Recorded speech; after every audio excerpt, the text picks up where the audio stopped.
People of God, shout hallelujah this morning. Can we shout glory this morning? I put you in front of my destiny, because you are all that matters. Who matters to you this morning? Jesus is the same yesterday, today, and forever. Hallelujah. People of God, my message, I'm not inventing anything. I tried a lot of messages. It didn't work.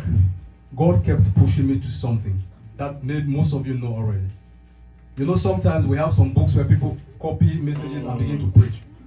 But when God wants you to touch somebody's life that day, He prepares you originality. Say originality. Originality. There is something you know already. It is original because you have to craft it. You put your creativity in the message. Hallelujah. Because you need to bless somebody out there who needs it. Am I talking? Yeah. Now, I was going through Psalms 25. Can we open to Psalms 25? I was going through Psalm 25 like I would say a novel.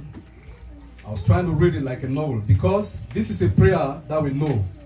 It comes from King David. And David was praying for guidance and protection in that Psalms. Hallelujah. So he was asking God to guide him and protect him. It's a normal plea to every child of God. Hallelujah. Amen. It's a normal thing because we need to ask God. He is our first and the last. But then, I went through Psalms 25. I started reading. To you, O Lord, I lift up my soul. I'm reading. Are we together? Yes. To you, O Lord, I lift up my soul. Oh my God, I trust in you. Let me not be ashamed. Let not my enemies triumph over me.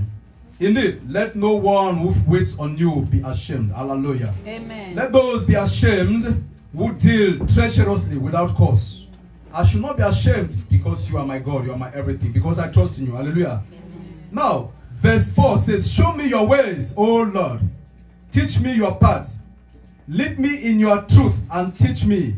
For you are the God of my salvation. On you I wait all the day. Is that not how we pray? We all of us pray this prayer, isn't it? In our closet.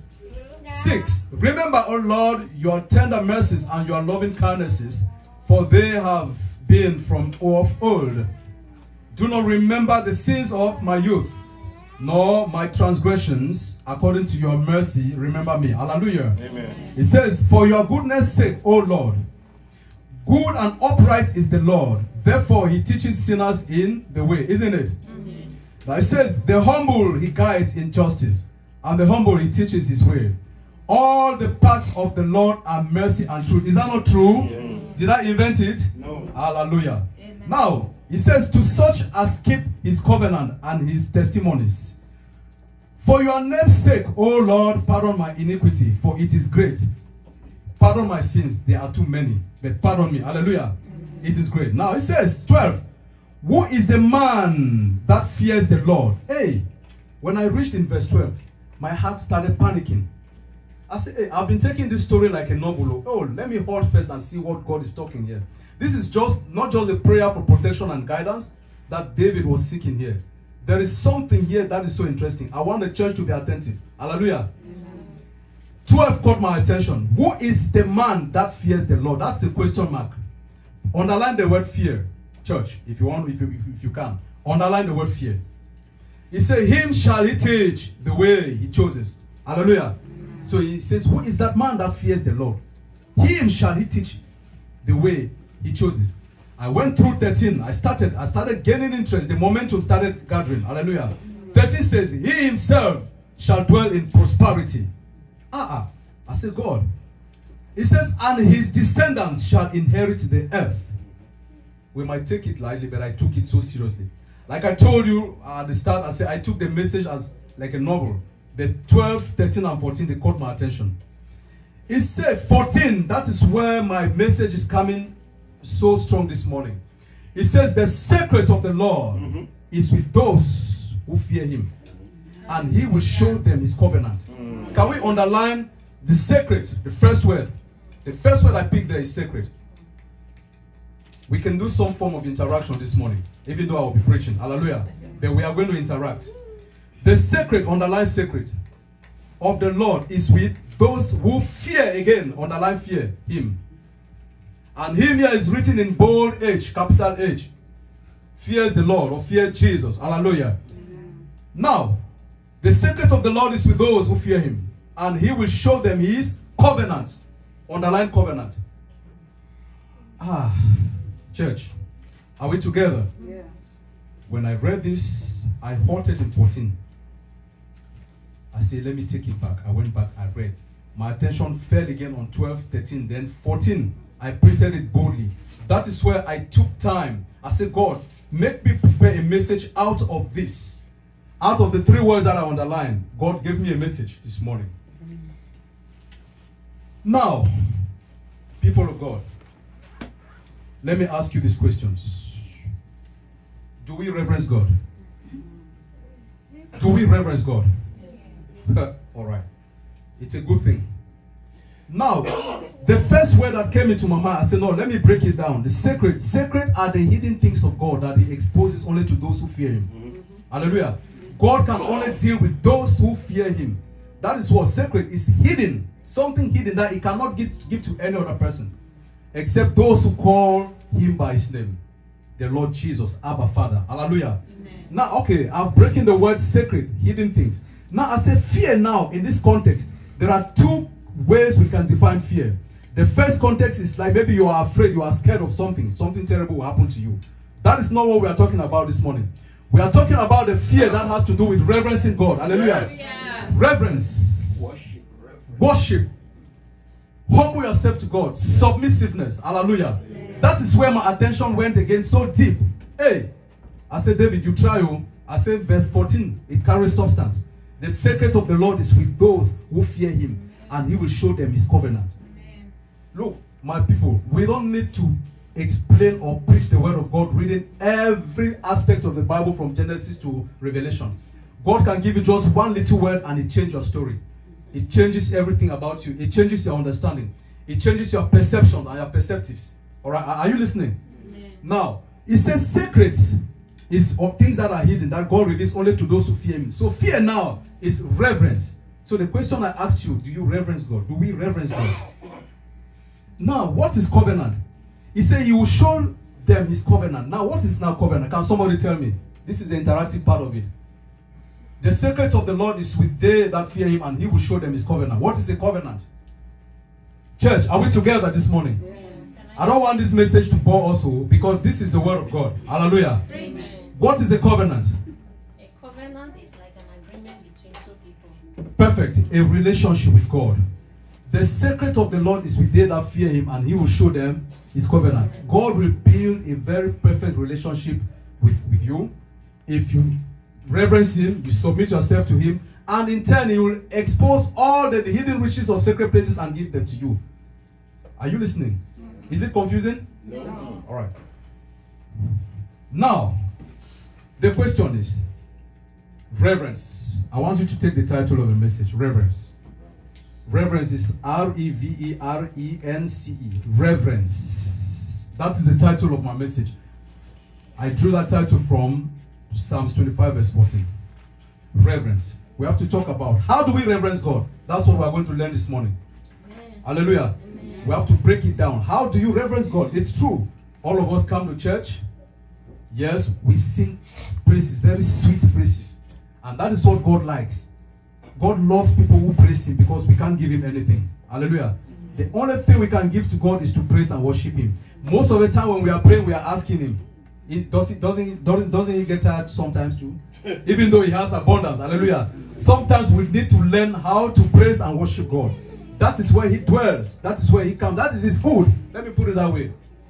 The Bible says God dwells in the midst of praises. So, reverence is the title of our message. Then put beside the title, we are going to be writing. Except you don't want to write.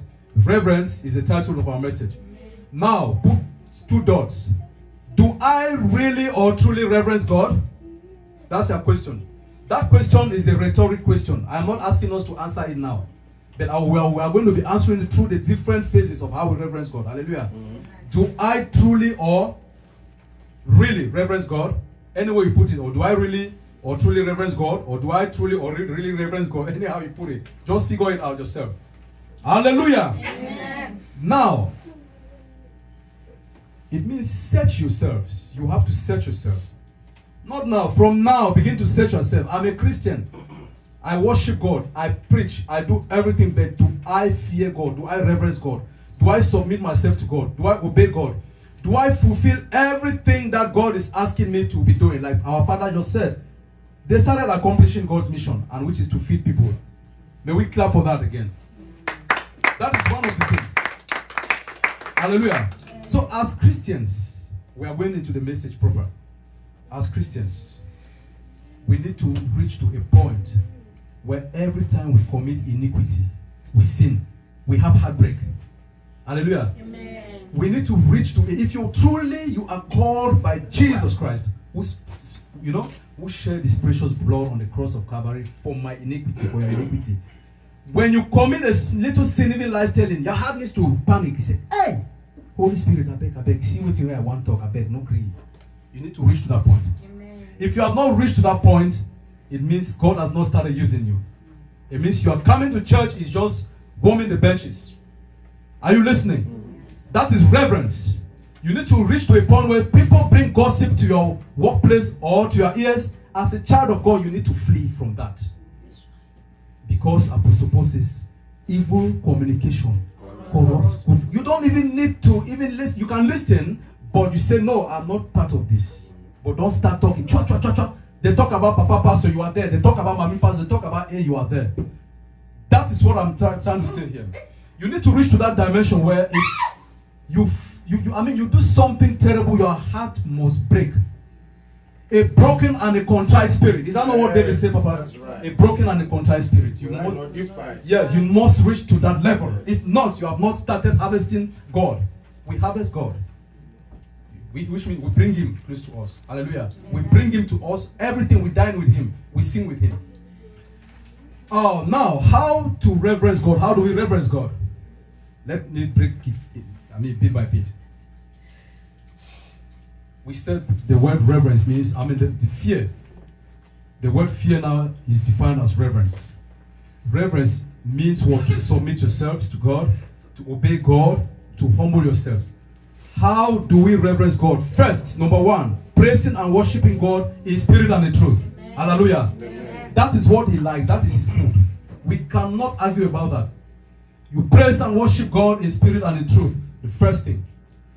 I tell everyone, even my kids here, I tell them every morning at 5 o'clock we pray. I say, look, the only thing we can give to God who created me and you here is just to praise and worship him. But not just ordinary praise and worship. Not ordinary. Everybody can praise and worship God, even a sinner. Even Satan can praise and worship God. Hallelujah. But your praise and worship must be filled in spirit and in truth. That is how we reverence God. Yes. Hallelujah. That is the first substance, reverence. Yes. In spirit and in truth. And he says that a true worshiper, not any kind of worshiper, a true worshiper must worship God in spirit and in truth. Whether you like it or not. So if you worship God without those elements, spirit and truth, just count yourself out.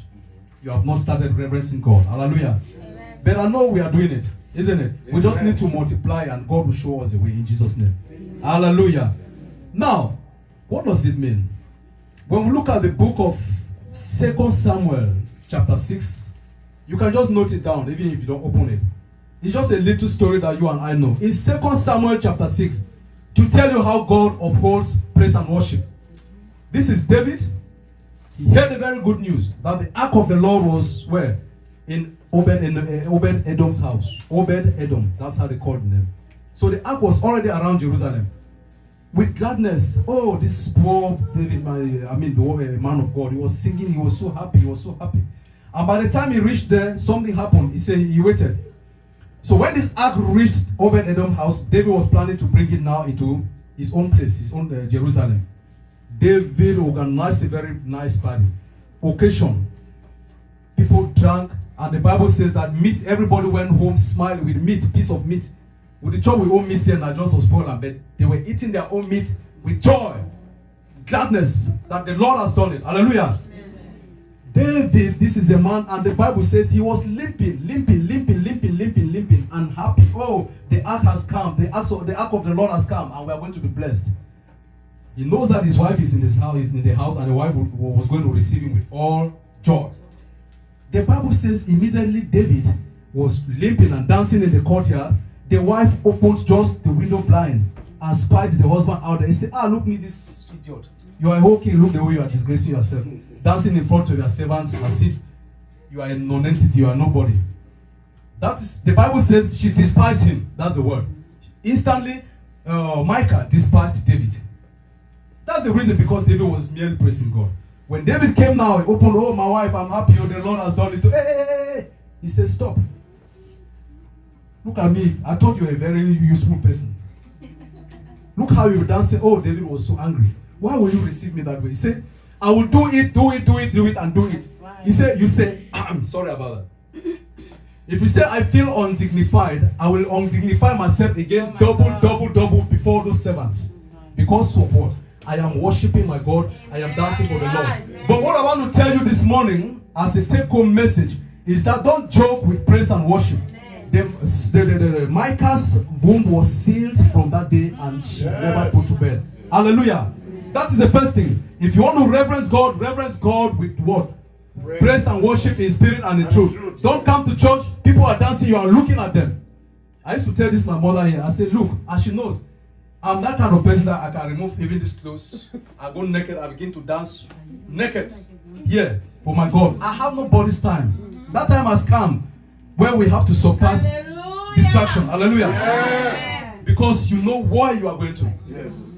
The kingdom of God is real. Yes. Hallelujah. Amen. And only those who reverence him can make it. Amen. The second thing, I've told you about the story of Michal and David.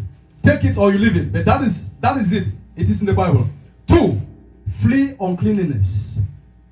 The second thing you have to do to reverence God is to flee any form of immorality, uncleanness. Uncleanness can be so many. It can be fornication. It can be adultery. This is something that most people don't like to hear even in church. But this is what is killing people in the house of God today. Hallelujah. Amen. It is killing people, but they are hiding it. If you are filthy, you can never go in the presence of God. God is what? Holy. He is righteous. He said, be holy, for I am holy. Now, to tell you that it is the worst thing to do, this is what Apostle Paul said in 1 Corinthians chapter 6, verse 18. Paul says, flee fornication. Every sin that a man doeth is without the body. Yes. But he that committed fornication sinned against his own body. Listen, when I say his own body, it doesn't mean that you own that body. That body belongs to the temple master. He says, my body is a temple of the Holy Spirit. Yeah. If it is not clean, I cannot stand there. That is it. He cannot stand. He cannot withstand dirtiness, immorality, or filthiness. So the second thing you must do to reverence God is to flee any form of uncleanness, like fornication and adultery. Listen to God's commands. Listen to God's what? Advices, and be obedient. Don't do these things that the Bible is asking us to do. That is the second one. Now, to amplify this, let me give you an example in the Bible. It's clear. We have Joseph in the Bible in Genesis 39, isn't it? Genesis 39. It's a famous story. You and I know about Joseph, isn't it? Yes. But the Bible says the Lord was with Joseph. God was with him. Because from the earliest age, God had already seen Joseph's heart. And he knew where he was taking Joseph to. But something happened in Potiphar's house. Of which maybe if it is you and I today, we would have done it. I'm sorry, because I'm no more there. We would have submitted to the devil's demand. Potiphar's wife had to seduce Joseph. He said, look, I'm very wealthy. My husband is this. Just come and lay with me. And you'll be, oh! Joseph cried. He said, no. I cannot associate myself with wickedness. He called it wickedness. I can't. After all what my master has done for me and the glory of the Lord that is upon me, you want me to do this thing? Yes. Glory. That lady concocted a very false story and he ended into prison. And that prison was what? His heaven. Through the prison, what happened to Joseph? He saved the whole Israel. Yes. Hallelujah. Immorality can ruin you. If you resist, you are a champion. That is how Joseph did. That is what he did to go out of that trap. My brothers, don't dirty your bodies. I tell you, I say, if it were some of us today would have asked God, we don't want that lady, and that would have been all for Joseph. And the whole Israel would have been lost because he saved the whole Israel. Hallelujah. Amen. You know the 12 sons of Joseph. Jacob, sorry, his father. Now, 3. Another way to reverence God is to stop changing, or chasing miracles. Yeah. Stop chasing miracles. See, I am nobody. I'm not a pastor. I'm not a reverend. But the way I look at these godly things, I just thank God. God has given me a very strong heart that I don't move when I see prophets. I don't know. My father knows. He knows. I am not moved when I see somebody say, "Oh, God will do," because you can do it. Your relationship with God is enough. Amen. If you live a clean life, you don't need a prophet. You are a prophet to yourself. Yes. Hallelujah. If you live a clean life, you reverence God. I have tasted it. Yes. And I know it. I can only speak boldly because I have tasted this thing. Don't chase miracles. Miracles should be the ones to chase you. Oh yes. I am blessed in this church. They can't even tell my story. They cannot. I know my story. My wife knows. When I started following this Papa you see here, I don't joke with him. He's a very humble man. I don't like to talk about people. This is a very humble man, but people don't understand him. People can, this and that. Why? Papa, just go for quality, not quantity. Amen. And in this church, if we have few people who are qualitative, not quantitative, God is here. Amen. Don't go out for mega churches. It will not save you. It will not. I have known the secret. That's why I keep chasing small churches. Well, I hardly go to crowded because I won't have any substance. I will not have any substance in those places. Since I discovered that God dwells in little, God does not deal with too many numbers. He dwells with small numbers. Amen. He said, "Where 2 or 3 are gathered, He is in their midst." I discovered, no, this chasing, going to church, going from one church to another, it doesn't pay. Let me focus. Wherever the name of the Lord Jesus Christ is called, that is where I am. Whether you are 3, whether you are 2. People of God, I'm not joking. Do not be fooled. Do not be deceived. Yes. Don't say Papa Billy's church is 2 people. Nah, lie. You know miracle where you get here. You don't know. You cannot tell. If after sometimes, I don't. It will take a whole day for me to say these things. But I was saying that don't chase miracles. Miracles should be the ones to chase you. Hallelujah. Are we together? I'm not condemning mega churches, so I'm not saying that mega churches are bad, because the Bible says in Matthew 6:33, but seek ye first the kingdom of God and its righteousness, and what will happen? All things will happen. Look God first. Don't look at crowd. Don't look at population. Sister Roslyn, I want to thank you. Amen. I want to take this opportunity to thank Sister Roslyn. Okay. Sister Roslyn is a rock. Yes. Amen. She has stood the test of time in this church, in this ministry. We were there together as a family. Most people have gone, but she is there because she knows what she is tapping under this ministry. She knows the grace that she's having under this ministry. I'm telling you. Sister Stella too is there. I'm so happy to see her this morning. I thought when I come she will not be around. And then I'm just glad to see my sisters here whom I did not know before, but they are chasing the right direction. Don't look at population.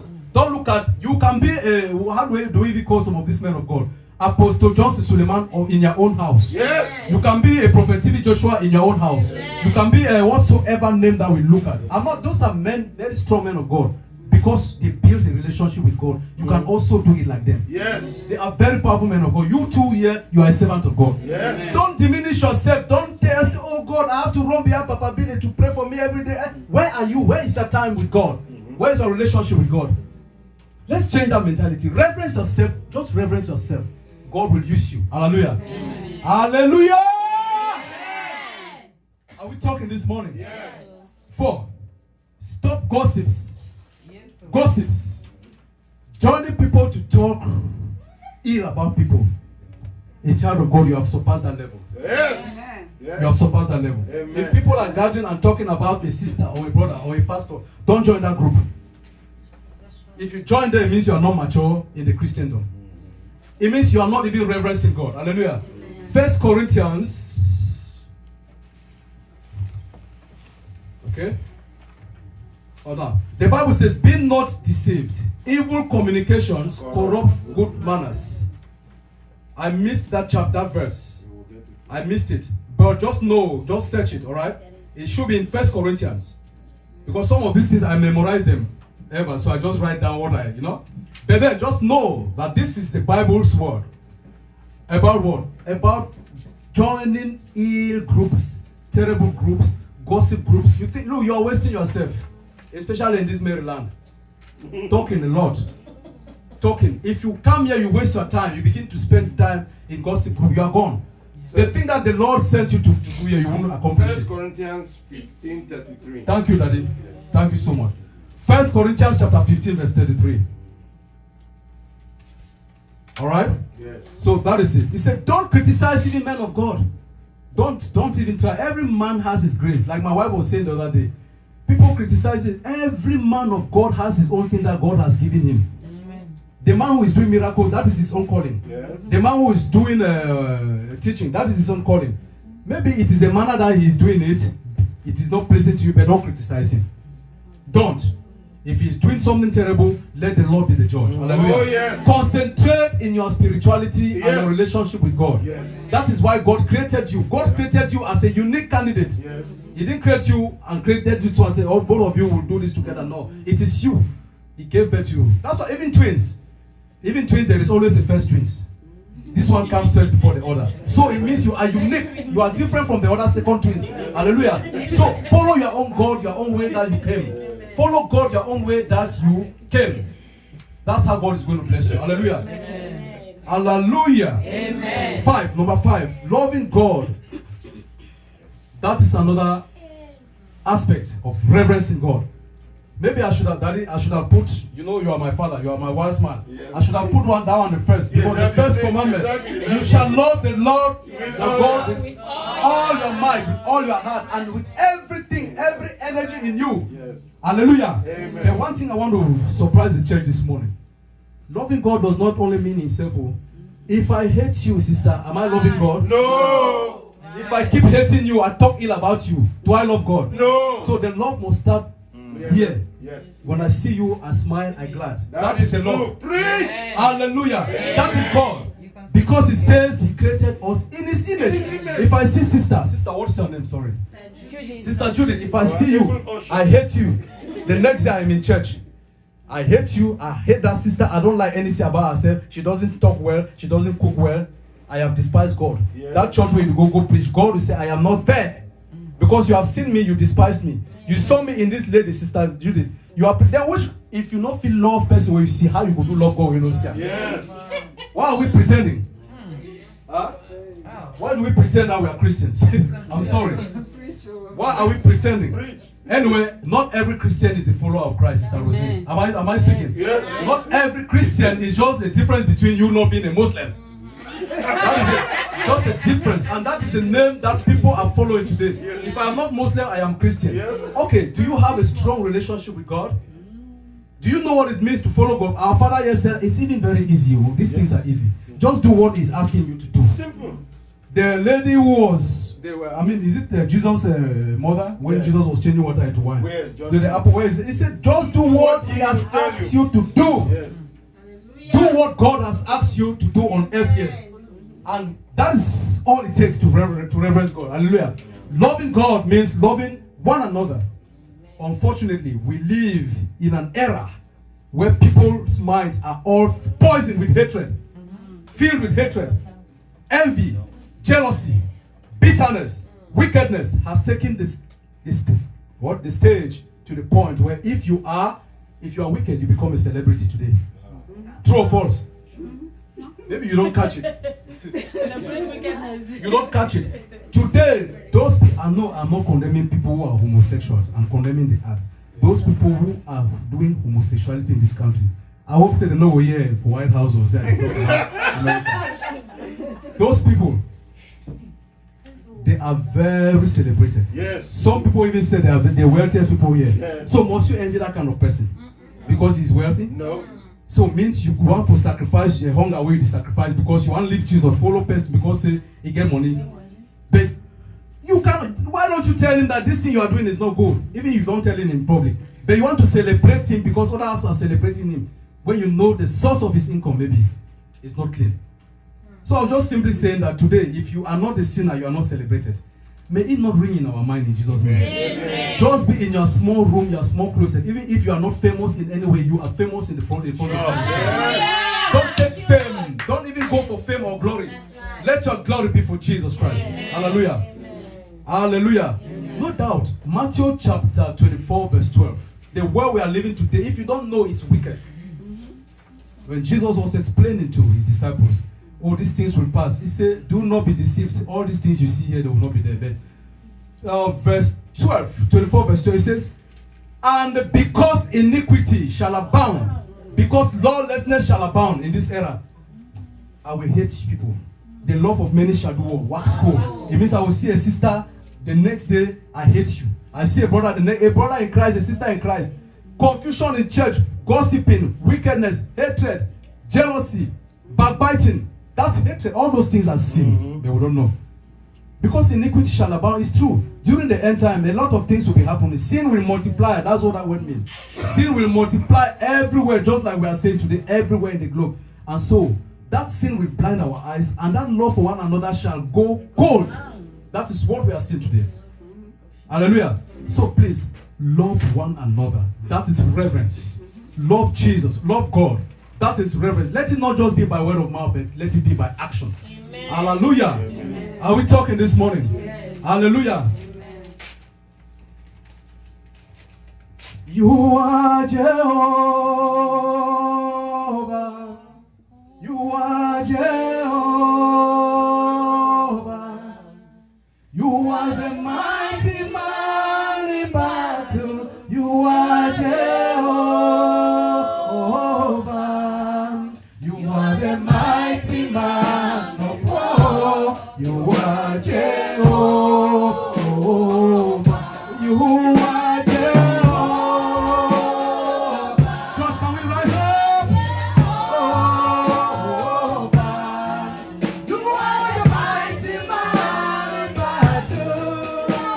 Jehovah. You are the mighty man of war.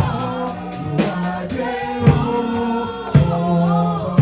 I will sing hallelujah to the Lamb of God.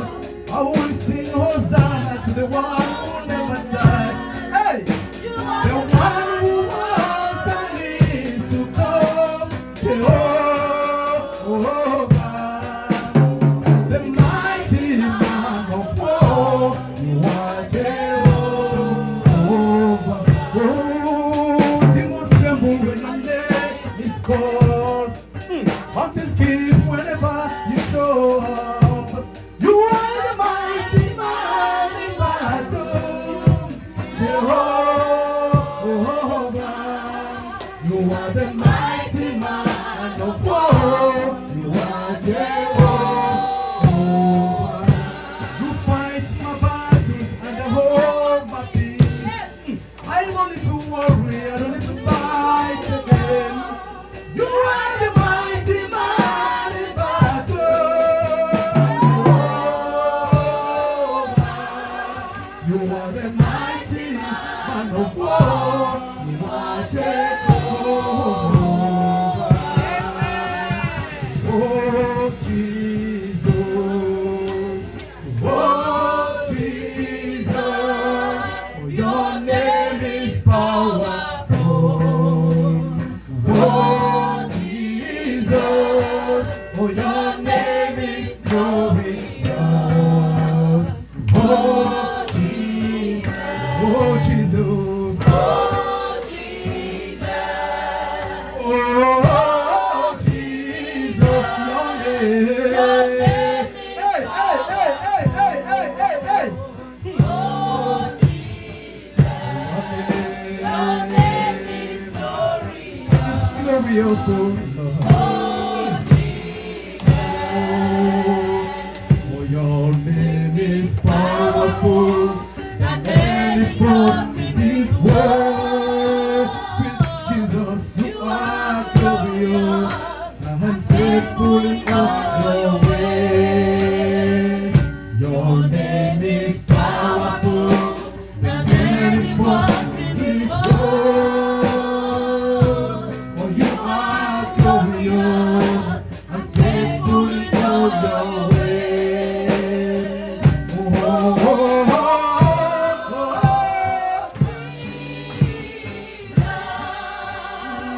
oh, oh, oh, oh.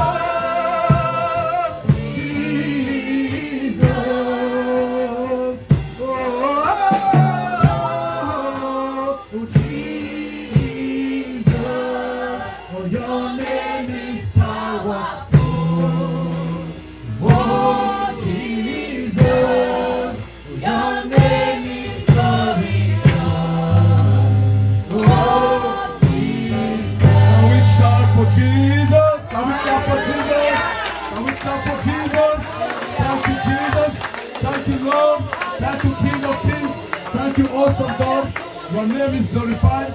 In the name of Jesus, we have prayed. Hallelujah. Just stretch for your hands here. Stretch for your hands. Stretch for your hands. Just pray for him. Pray for him. He cannot go and hide.